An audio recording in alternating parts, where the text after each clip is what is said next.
Hello and welcome to the Growth Advantage. Today we're thrilled to have Jamie Brownlee, Director at Greentarget, a global leader in corporate communications and PR. Jamie, welcome to the show. Thank you very much. Thanks for having me on. You're welcome. To kick things off, could you tell us a bit more about yourself and the work you do at Greentarget? Sure. Yeah. So I've been working in PR and communications for about 16 years now. Global communications, advising a range of blue chip to startup firms across many different sectors within financial services and professional services. Very much focused on the earned media of the peso model. So working with the media, social media to effectively grow brands and protect them at the same time. The large majority of the clients that we have at Greentarget are in financial services and professional services. We increasingly do more work in the consumer sector as well as digital media. And I would say the large majority of our clients are our retained clients, long-standing retained clients, but we're increasingly doing more project work as well as more and more firms like to dip their toe in and see how PR communications work. Now, GT has established itself as a leader in financial and B2B communications. Can you share an overview of the company's growth strategy for the next 12 months and what key priorities are driving that vision? Yeah, I mean, obviously we want to win more clients. We want more work. We want to work with more firms within financial services and professional services.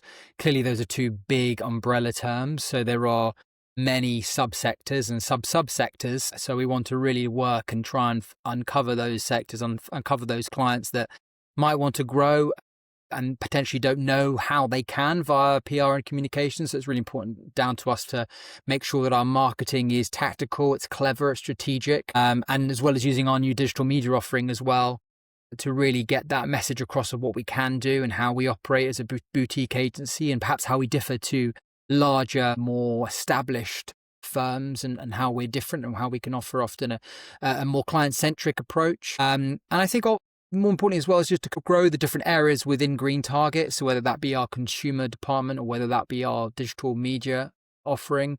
So to effectively be able to give clients, existing clients and prospective new clients, a larger and more sophisticated list of services and offerings so that we can grow our existing retainers and build new ones. Absolutely. Now, with fintech innovation and changing regulations, what trends do you see shaping GT's approach to growth over the next 12 months? Well, I think, yeah, you're right. There's been so many changes consistently from regulatory to what's happening on our daily lives with AI and fintech. But also, we've got two conflicts going on at the moment. It's a really uncertain, really rapidly changing landscape that we're operating in, regardless of what you actually do as a job or what sectors you're exposed to. So I think most important thing at the moment and what clients really rely upon us is to have our finger on the pulse of what's happening. What are the media saying? What are other clients saying? Often actually just knowing what's been said in the market is really important.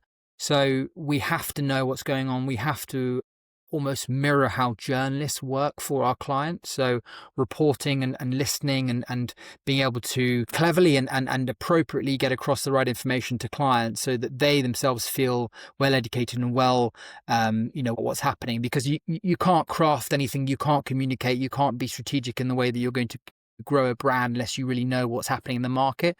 And with the pace of things, the pace of which things are changing at the moment, it's really difficult to do that. And, the news agenda, the news cycle is now so short that a lot of what we're trying to do is often just trying to keep abreast of everything that's going on, relying on the news, relying on new data releases, listening to clients, listening to our colleagues, our peers, to know what's happening. So I think it's really important that we understand how important that is for clients and understand where our clients can fit into that. Like how do clients fit into a dialogue? The range of clients that we deal with in terms of size will often maybe give us more of a chance and often give us less of a chance. But at the same time, there is actually a bit of the gap is certainly closing in terms of how journalists will perhaps favour bigger firms. Actually, you're finding that increasingly journalists just want to hear about a view. They want to hear an interesting view. They want to hear a view that's perhaps not vanilla, that has a boldness to it. How can we get some of our smaller clients onto the dinner table to the big dinner table and to start talking about the interesting topics that they should be, and that perhaps in the past they haven't had the voice. And you only really do that if you understand your media, you understand the areas, the media segments, you understand what the topics are, because a lot of what we're trying to do is actually inform journalists of what they should be writing about, and they rely upon us as credible media operators to know what they should be writing about and what their readers might find interesting. So, and part of that, unfortunately for everyone, is speed. You've just got to be so quick now. And I talk about this a lot, but to work in our environment now, you have to be able to work at breakneck speeds. And I include journalists in that as well, the speed at which they're having to write things, but the speed at which the media operations are having to receive information from clients, condense it, simplify it often, make it legible, optimize it to then get to journalists so then it's interesting. The operators that can do that and that can simplify information and can get information across quickly are often the ones that are going to do very, very well. Exactly. That's quite fascinating, really, isn't it? And it's such a fast-paced world that we live in today. It just amazes me how fast things move, and how, it is a bit of a rat race at times in terms of getting your client to the I call it the table, getting them to the conversation, the dialogue. And because you can sit down and write a great piece of prose and a great piece of content, but if you're if you're more than an hour after the event, you might as well move on. It's gone. I think yeah, personally, I think it's really the speed at which things move is so important. And I think, often that's why maybe the smaller firms have an advantage sometimes, because they don't have the red tape, they don't have the regulatory requirements that the bigger firms do, so they can often have a bit of an advantage on bigger firms. Absolutely. And how are the UK tax changes, like the abomination of the non-dom regime and the temporary repatriation facility, affecting GT's communication strategies for its financial services clients? Yeah, it's similar to the above, really. It's having your finger on the pulse, understanding what the regulatory changes are, how they're coming into effect.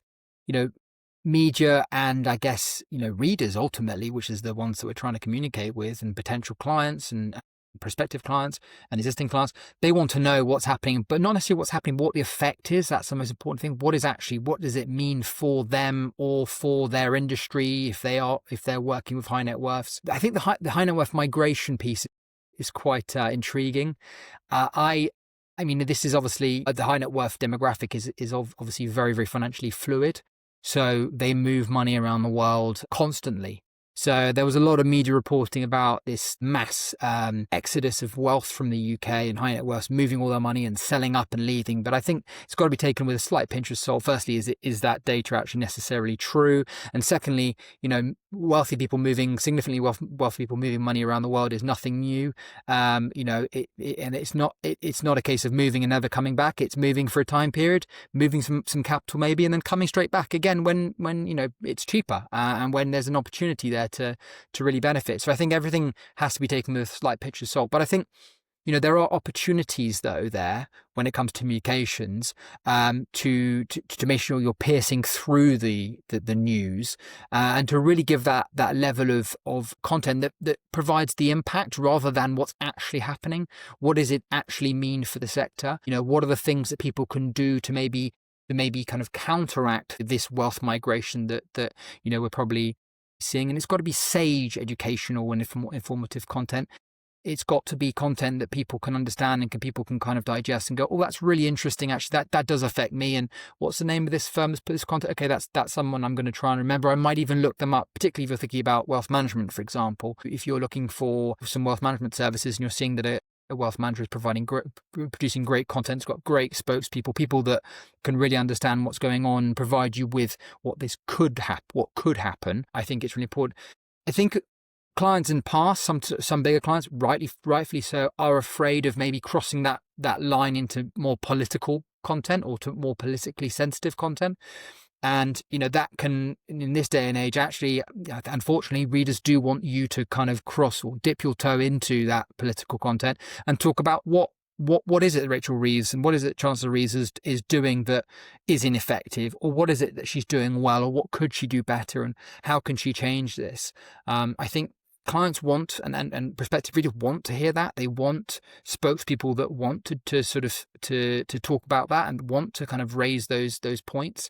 So I think clients that sort of don't go into that don't sort of get involved in that subject could often be at a bit of a disadvantage, I think. And I think it's important that a lot of firms understand that there is a necessity, without crossing the line, to sort of be prepared to discuss those topics and not being frightened, because actually the level of trust and credibility that you'll gain from doing so is quite strong. Absolutely. GT works with some of the world's leading financial services firms. How are you planning to deepen or expand client relationships in the coming year? Yeah, I think obviously win more clients. It sounds obvious, but it's clearly, it's obviously absolutely important, and win more work. And that's building on existing clients, providing. I think one of the problems that PR has, and probably like a few other industries, is that it's difficult. It doesn't have a very good PR itself. It doesn't have very good PR itself, in the sense of people don't necessarily know what it does, how it operates, and what it can actually do, and how it can elevate brands and elevate propositions and services and products. And I think that's something that the industry, and we're part of that, need to do better, is to sort of, we've worked at this quite hard in making sure that when we're speaking to prospective clients, or even clients who we're currently working with who have an understanding of what we're doing now, how do we then make them understand what else we can do, and how, for example, how does digital media, how does working around a strategy around a digital media, how can that support you, and how that's opening up a whole new avenue? Because I think some clients are, and rightly, they're not necessarily involved in marketing. They won't understand why something like that could support them in winning new clients and taking their brand to a new level, and opening a whole new swathe of prospective clients of a different demographic. So I think it's making sure that when we're not just selling more, but we're selling it correctly, and we're selling it in a simplistic manner. And I think the other thing as well I would say is that I think in an era of AI, which is clearly the future, it's making sure that we don't forget that human-to-human interaction is absolutely critical. And I do believe that, I think when we're going to see more automation, we're going to see more AI, I think human-to-human interaction is going to be incredibly important. It's going to be really important in creating relationships, sustaining relationships, and actually in the selling process. I think people, even now, people still will want to see the whites of people's eyes before signing contracts, before agreeing to something. And I think that will not change. If anything, I think that's going to increase even more so. And I think that's something that's really important. It's making sure that that we have very much lean on that, and we lean on our relationships, and we're making sure that our relationship with our clients are enhanced, are sufficiently serviced, and so that the clients really do understand how important they are to us, and hopefully how important we are to them. Absolutely. People buy from people, don't they? So exactly. I strongly agree there as well. And are there any plans for GT to explore any new markets, either geographically or in emerging sectors, over the next 12 months? Well, we have a US office. We have a US exposure there, so we do work on a number of clients and a lot of referrals. So that's great from our side. And a lot of our clients are actually, headquarters is actually outside of the UK. So a lot of North American HQ. Headquarter clients, a lot of Asian headquarter clients. So we do have exposure globally already, and we do operate very much on a global basis with large majority of our clients that have some exposure outside of the UK.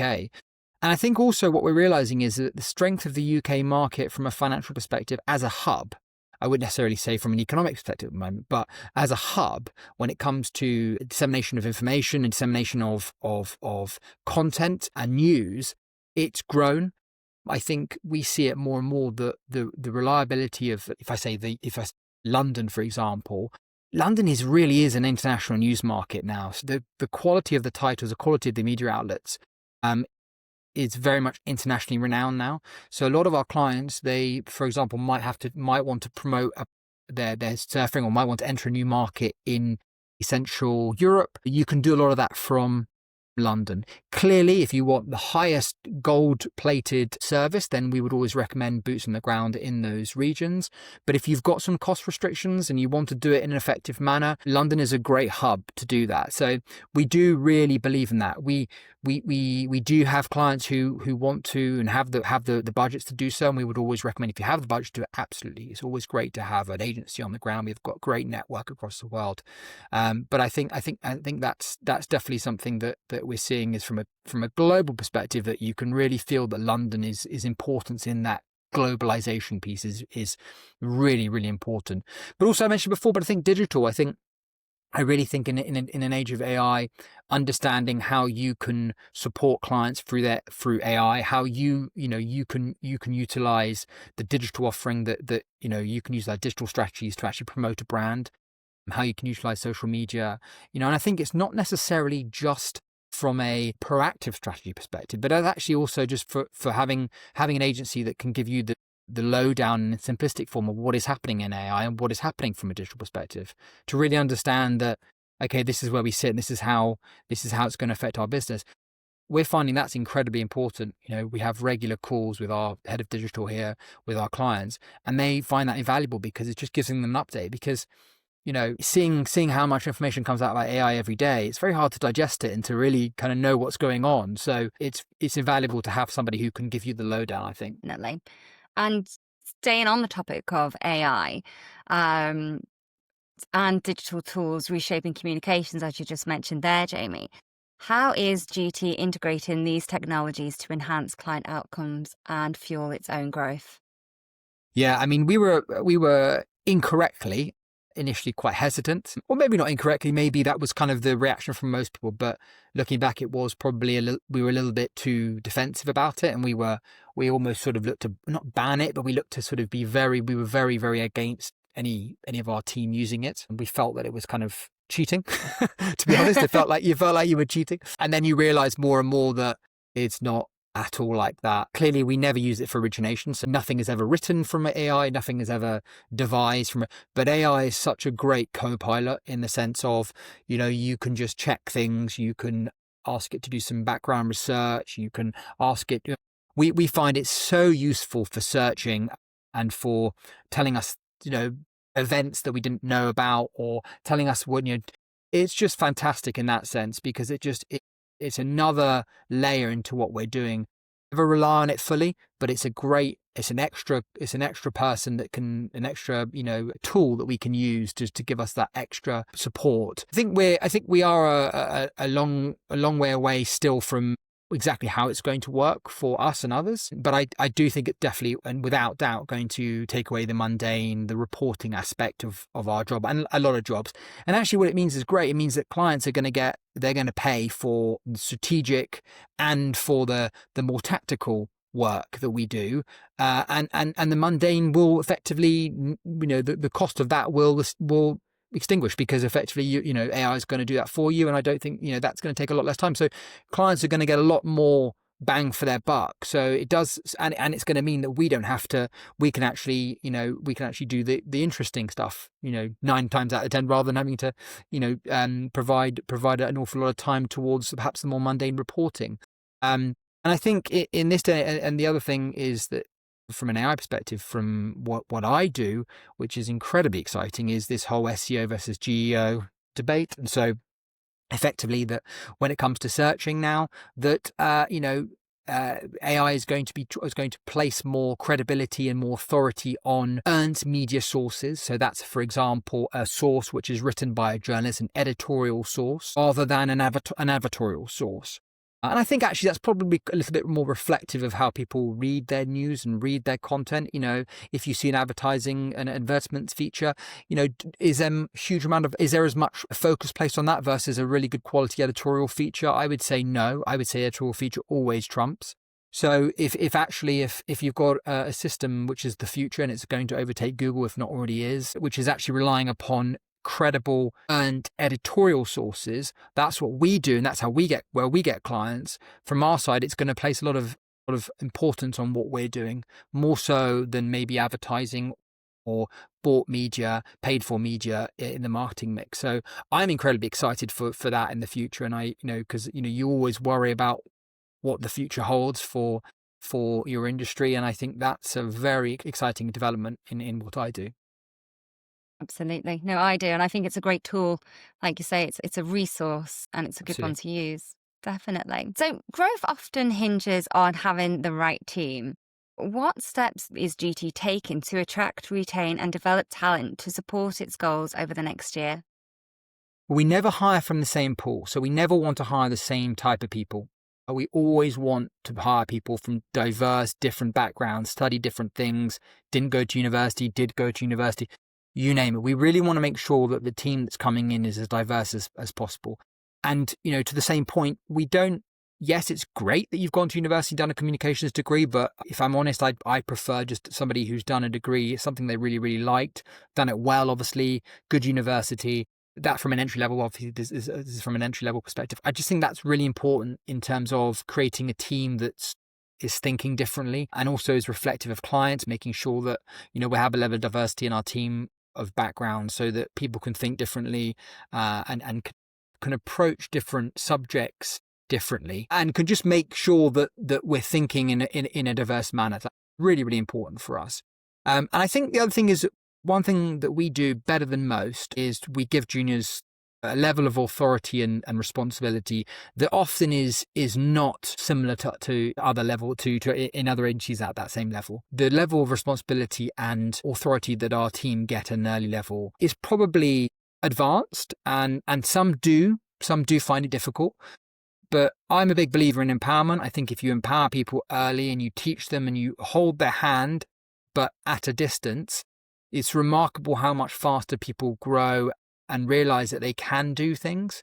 It's amazing, actually. And one of the policies that I try and employ is, what would you do policy, which is effectively making sure that if an email from a client comes in, it isn't a case of this is emails. It isn't a case of somebody picking up and saying, this is the email that's just come in. What should I do? It's okay. Will you tell me how you'd respond? And 9 times out of 10, invariably, the person who's responding is absolutely spot on what they're saying. So it just shows it's a great way of saying, look, you actually know what you're doing. You can do this. So and those are the people that are willing to do that and adopt that as a policy, that they challenge themselves to how would they respond. It might be an email that seems way above their station, way above what they would normally think to do. But if they start to think like that, it's remarkable how much faster they progress. So empowerment and a policy of, what would you do is really, really important. I could see how that works as well. It would help build confidence by putting themselves in that role. It's just building for their growth. So I think that's a brilliant idea, Jamie. I think that's really good and a way to go forward. Absolutely. And what metrics or milestones will GT use to gauge the success of its growth initiatives over the next 12 months? Yeah, 16 years on, this is still the question I get asked almost every week. It's I still remember the days of AVE, advertising value equivalent. There is continual questions around how do you measure success? How do I know as a CEO that PR is contributing to the success of my brand?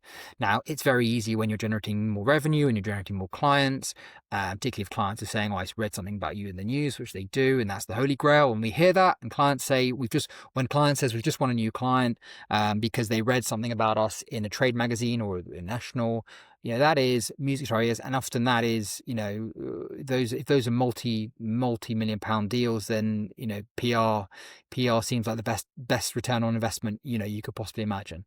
So that's clearly easy when that happens. It's not, all the time. And so trying to find a ways of delivering that analysis is difficult. You can obviously provide data, you can provide growth numbers, you can provide spokespeople growth and where you're appearing, and these are the tier 1, tier 2s, and that works. But I do think there's definitely a gap in the market for and this is probably going to be through AI, is creating bespoke platforms for clients where they can actually see their growth and they can have a live reporting system. I know there are some out there. I don't know how good they are or whether they're that comprehensive yet or advanced. I think there is definitely a gap in the market for a more sophisticated platform that clients can buy. Because if you start to have a uniform, or not necessarily uniform, but you start to have it becomes default that clients work with an agency and they get a platform, or they sign up to a platform which tells them exactly how their brand's going, maybe against competitors, then I think that would be a really, really great system, and it would be a really big benefit for everyone. And I think actually, you don't necessarily buy PR, you don't buy it or get involved with a PR agency to get immediate results. We always say that, you're not going to just work with us and next month you're going to have 100% increase in clients. It takes time. It takes time to build the credibility, to build the foundations. But in this day and age, when the first thing people will do when they look and they want to work with somebody, they'll go on Google, they'll go on LinkedIn. If they're seeing credible sources, and it goes back to that point I was saying about SEO versus GEO, if they're doing an AI search, are they seeing credible sources covering you? Are you being covered correctly or positively in the media? If that's happening, then that's great. So I think there is definitely some progression to happen when it comes to measurement still after 16 years. But I think we will get there. I think AI will be a big push for that. Absolutely. And as a director, you obviously play a key role in steering GT's growth. What leadership principles or strategies are you leaning on to guide the team through the period of expansion? It goes back to the point about the empowerment. I think it's so important that we're able to empower our team. If we, I want to work with people that are progressing, are becoming better than me. That if you can start to work with people that are pushing you and making you better, and actually getting to a stage where you can pass over any type of work because it will be done to the same level. That is what you want to be getting. So, I really try and empower my team around me and make sure that they don't feel that they. And actually, sometimes it sounds funny, but when you go on holiday, sometimes it's quite a good time to test teams. I think I find often when you're not there, it's a great time to say, look, right, I'm not going to be around this week, so this is down to you. And invariably what happens is that you realize that the team can do it, they realize they can do it, and then when you come back, they're another step above. They keep making those strides. So I think empowerment's really, really, really important. And that what would you do type culture is really important. But ultimately treat people like adults as well. I think it sounds basic, but people want to feel like they're not being treated like children, that they're being treated like adults. So trust is really important. We have 3 days in the office, 2 days working from home, and we trust people to do the work. Actually, it's not about how many hours you sit at your desk. It's making sure that the jobs are getting done. And if you can install that, it's remarkable how people don't actually take the mickey. They actually do the work, and they enjoy doing the work more. So I think treating like people like adults is really important. Absolutely, and you do get more out of it, more out of them for it. Definitely. Of course you do. Of course you do. It's in creating an environment where that happens. And I think, you sometimes have, I think maybe because a level of, if in entry level people that come in, they have to do quite a lot of the mundane tasks, which is not easy. We've all been there. It's horrible, but it has to be done. It's part of the learning process, but it's making sure they don't feel like that is all they can do, that goes back to that empowerment piece, saying, why don't you write this? Invariably, I think initially it might be a bit of deer in the headlights, but you realize you can do it, and actually you go, oh, I really. And what I particularly love is when I see certain team members who suddenly you can see it, and it's really interesting. You can see them suddenly falling in love with a sector or falling in love with a client. An industry that the client's involved with. And I can see already that's going to be where their career is going to go, because they've really resonated with them. And that should really be encouraged, not dissuaded. It should be encouraged, because, if you can start to do that, it makes that you're making better people around you. And actually those sectors, that exposure to that sector can strengthen the agency as a whole, because you suddenly have people who are becoming sector specialists. And Jamie, if we were to revisit this conversation in, say, 12 months, what do you hope GT will achieve, and how do you see the company position itself in the broader communications landscape? I think we'd love to be known for all of our offerings. We'd love to be known for, all our not just known for kind of corporate PR, but also being known for digital, being known for our consumer work, and being known for a variety of financial services and professional services, sectors and subsectors. I think, we've transitioned a lot from being known just for our capital markets and market structure work to now being financial services and professional services, but actually being known for even more financial services and professional services sectors would be really, really great, I think, for us. And I think, we'd love to become the go-to boutique financial services and professional services communications agency. I mean, that would be the place to be. And I think, the talk of the town of in that environment, but also challenging. I think also asking our clients and prospective clients to challenge the big agency versus small agency, understanding the differences. Some firms are better off with bigger agencies because they need that credibility. They need to have someone of the size and they have the budget to do that. And we completely understand that. But there are a lot of firms out there that don't realize how little emphasis is placed on them by bigger agencies. And with a smaller agency environment where you do have the more of a client-centric, there is that more hands-on approach, more of a senior team often. It's not a, come and pitch and then the senior team disappear, which can happen, which I've seen, in my past. So I think challenging people to really understand that there are lots of different types of agencies out there. So do your due diligence, make sure you're choosing the right partner because it's really important. Yeah, absolutely. And any final thoughts on GT's mission or upcoming initiatives that you'd like to share with our listeners today, Jamie? Yeah, I think we've seen a big growth in project-based work as well. I think sometimes there is a reluctance maybe to work with agencies because you're fearful of a long-term commitment. And I think that needs to be removed entirely. You can dip your toe into, agency life and agency partnerships. You don't have to sign up long-term. So I would encourage people that, don't know what it is, but perhaps would like to and would like to promote team, because there are so many factors and benefits of raising awareness for your brand, and one of those is actually you create buy-in from your team, and actually people go, I'm working for a brand that's appearing in publications, I'm working for a brand that is all over social media, I'm working for a brand where supposed people are on TV, or radio. This is great. I feel like I'm at a really good firm. So there's a lot of different benefits from it. So I would challenge people to look into that and don't be afraid of looking to for a short-term contract, a trial period with a client and with an agency and seeing how it feels. It might not be for you, but you'll never know. So I would say in this environment, and don't be afraid when markets are uncertain or when there's uncertainty in the environment to suddenly think that's, we can't communicate, we've just got to shut up shop now. If anything, it's actually the reverse. It's the best time to communicate and to reassure clients and prospective clients, and and show that you have got your finger on the pulse. It's the best time to do that.